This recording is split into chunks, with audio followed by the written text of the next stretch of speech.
We send out an extraordinary amount of boxes each day. The boxes have adapted over the years. I think we started with a wax coating, which I think is literally still the same sort of design that we started off with. The outside of the box, the design has changed many times, but it always seems to come out, and it's always the strongest box that we've used. But I think over the years we've built a very strong relationship with Atlas.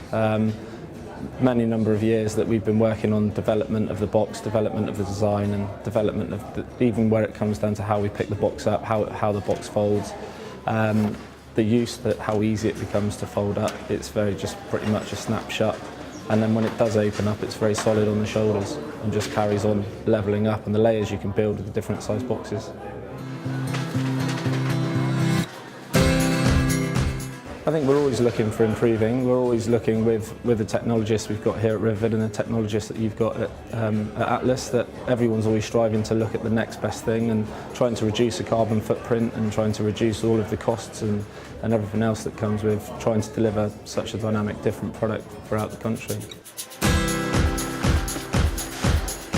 So the veg box, really, we try and reuse as many times as we can. Usually we get around about 10 trips out of one box, so it does help a lot when you've got that one solid box that's weather resistant as well as tear resistant, and it really does help when it's a solid box. Recycling is a massive part of what we do here at Riverford, and it's good to work with a company that have the same ethics and the same sort of ideas that we do, that we want things to come back and we want to reuse as much as we possibly can. We have some coming back where the children have coloured it all in. Some customers enjoy it. We've got cats in some boxes, as well as storage. Brilliant for storage because they're strong and sturdy.